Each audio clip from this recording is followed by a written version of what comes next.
Today we're working on a 2010 Cadillac cts-v. V just means it's got the 6.2 liter Corvette motor in it. It's from the General Motors Performance Division. And this car is sleek, it's beautiful, I love it. It's 4 doors, but it's got this awful creaking sound. Allow me to demonstrate. It sounds like a hinge on a haunted mansion front door. All 4 bushings on this are completely wasted, both sides. You can see this one's bad, that one's bad, and then if we go around to the other side, this one here is completely shot, and so is that one.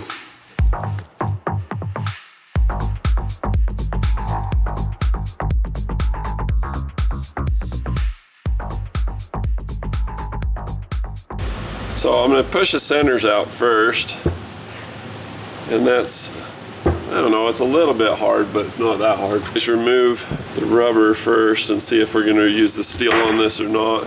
Before getting paddleless up Poop Creek, we check this and it's 49.6, and we check the new bushings and they are 49.6. So we're in good shape. So I've got the bushings. I tried to get control arms, but they didn't have any of the front ones. They're on back order and they're a lot more expensive. So that cost me about 80 bucks instead of costing about $250 per side or whatever through the dealership. On back order, which is like, we'll call you later, you know, stay tuned. So hopefully we'll get it before the rapture. So the way I do these is a little bit special. You do not want any crack or beginning of a crack or nick or anything in the aluminum part. So what I'll do is I'll notch it where the rest of the arm is to ensure that I don't get a crack just popping through just old anywhere. So this is your typical hacksaw setup. You can see that it's kind of a loop, and you can see it's got a wing nut that tensions the blade this way.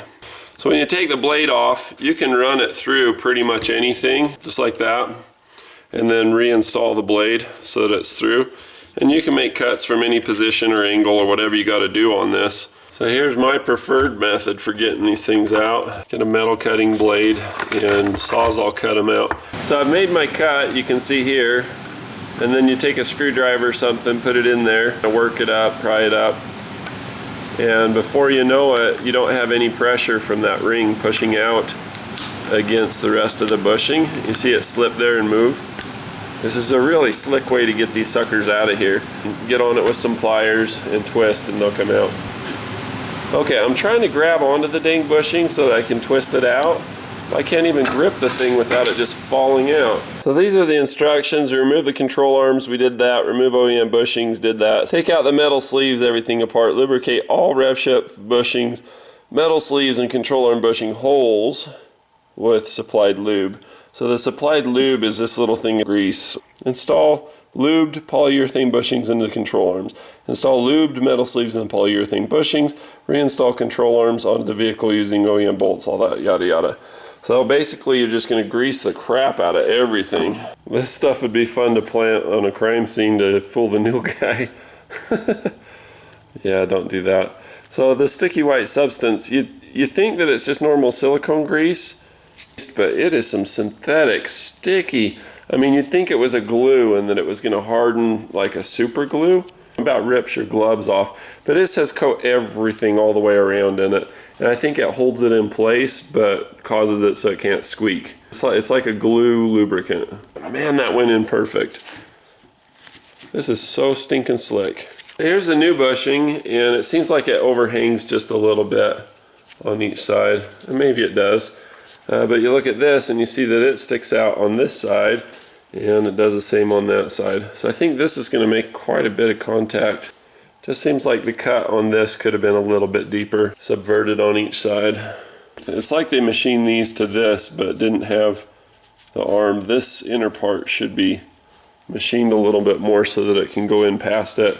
As it is, like I say, it holds out. I wish I had a lathe that down on this inside so that it can go in all the way. So when you put it in the bushing like this, you can see just a little stick out here and a little stick out there. So if I were to put these in the bandsaw and just get rid of this, I mean, this is where the fault lies, is having that stick out. You look at the original bushings and they have a stick out on one side but not on the other, and nobody died.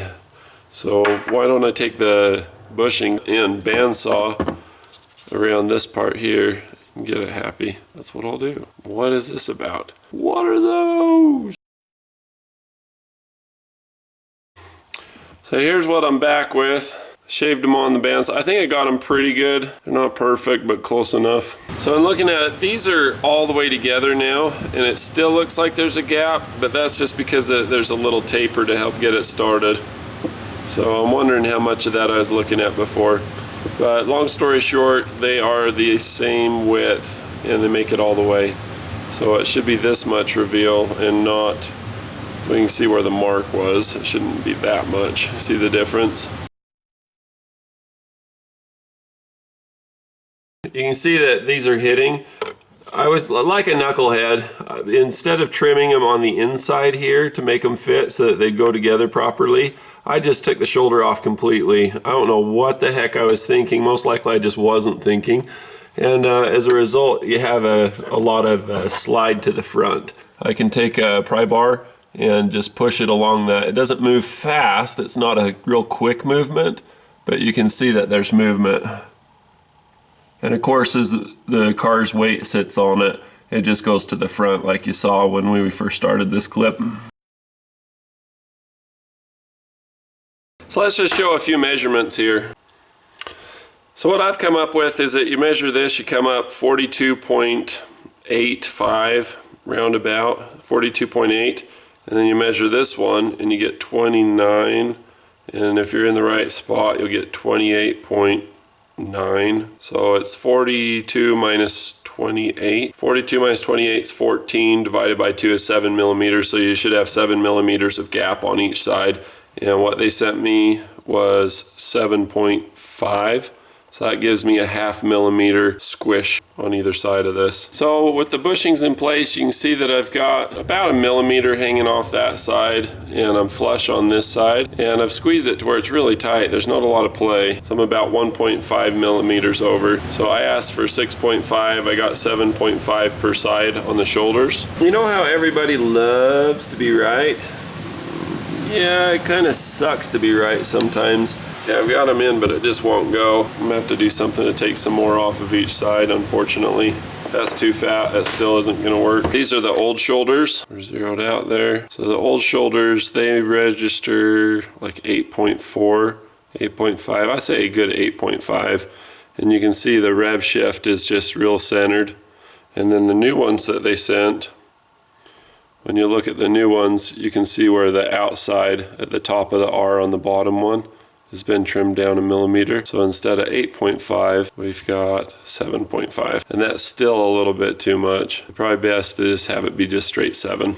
So what I did is I'm gonna just leave that extra 0.5 millimeter on each side, and I just cut them like that. I just use the wire wheel on the bench grinder and just tapered them. You see, just line them up so that they're straight opposite sides. And that way you can sit on the whole thing and just push it in and get a win. Slick because we're using this Teflon grease. But also sticky as crap. This stuff doesn't squish out the sides or really go anywhere. It just stays on everything. So the first thing you do is realize that these are free floating. You don't want them to grip the sides here. You don't want to put them in naked. You want to make sure that you get some stuff on them all the way around. Pick a ring finger, pinky, whatever you're going to do, and just use that to work this stuff on. You have just enough to do the job, so you want to get a film on everything.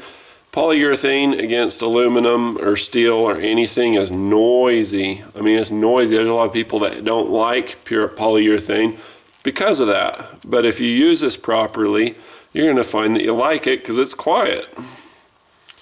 Pretty simple. Probably the middle you don't need. But the outside especially, it's hard to get this stuff on after the fact. So put that on, and especially on this part here, so we got a little ramp. That'll make it go on slick. So which side does this go on, and do you need to pay attention? Yes, and to the back, because we're gonna lean on this thing and push it down. So before you take these off, I marked this one with a D for driver's side. I also marked the strut to make sure that I got it right. If you forget, the one on the driver's side, the ball joint's to the back, double B. You got a little ball joint to the back issue. So get a little of this stuff here. if I mention that this stuff is sticky, I mean, it is just crazy sticky. I mean, sticky is sticky. Because these are free floating, they have some resistance, just like the rubber ones do, but you don't align it tightened down in the ride position per se. If you install it down, then that's going to continue to have some stress on the bushings and kill them. These don't have that stress, and you don't have to worry about that. You don't have stress, the bushings don't have stress. What I'm trying to tell you is it's all good. And on this one, I'm not going to lube the backside till the very end, because I need to have some place to push it in. Oh, push it. Push it good. Okay, I didn't line it up, but now I am. So I look at it from the top, nice and straight. Hear it burp and go in. So I'll go back and get that in a minute. Man. I don't know. I still think 6.5 or 7 is way better than 7.5, but what do I know? I'm the guy that cut the collars off. I keep going back to that. What sucks is when you screw up and you ask for help, right out the gate, your credibility's shot because you're the guy that screwed up. Doggone it. I'd like to at least have a 6.5, even if I'm wrong, just to show, you know, what it would do.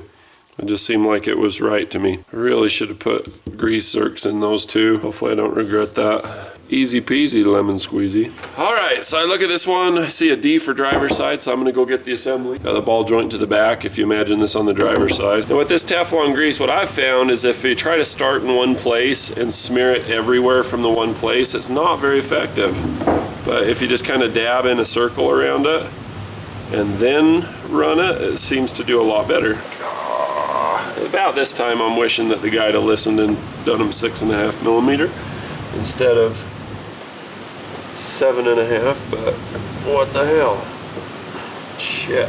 Can you imagine trying to sand this after lubing it?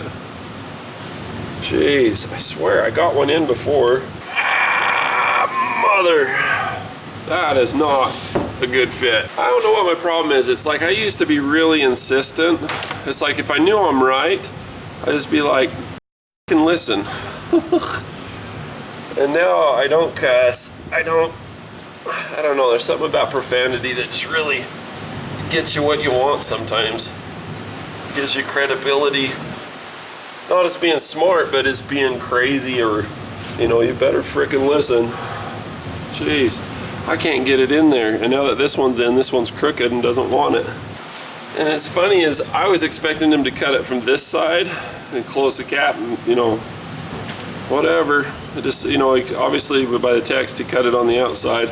I could have done that on a sanding block. You could do that on a sanding block. How am I going to get that in there? And once I do, is it going to be too much pressure? Is it going to create a problem? But they're in. You can't see it, but they're freaking in. I am not putting the other ones in at 7.5. That's just stupid. That's way too hard. Dude, I measured it like 5 times. That's frustrating. I just figure he knows something I don't. And that's why he's not listening to me. Maybe he's thinking, you know what? Other people got it to work. I can't. Other people sanded it. That's what other people did. So I'll be in contact with Tony. The ones that you get will be nice. They'll actually frickin' fit the V2. Okay, I got some bolts over here somewhere. And when I find them, I'm gonna do that with them. I'm not a bushing expert, but these being as tight as they are, there's no way in heck there's gonna ever be any grease that's gonna get in there again. So it's a good thing we're using the Teflon. So these are in there. You see that the bushing slides independent from everything else. You know, it's not locked in, it's not biased. Whew. And that control arm is hella dampened. All right, let's just double check. I've got the D here, and I've got a D here. So yeah, that's a good match. That's a lot of resistance or support. Normally you'd want to set this at whatever the ride height's going to be, and it'll help hold the vehicle up a little bit. The downside to these is sometimes your vehicle will sit a little lower, but a lot of people like that. All right, so I'm gonna go on this side, so I'm pushing down against the counter. This one's ready to go back in, and I know it's gonna go on the, all together now, passenger side. The tires squeak on the floor a little bit, but the rest of it doesn't squeak anything like it used to.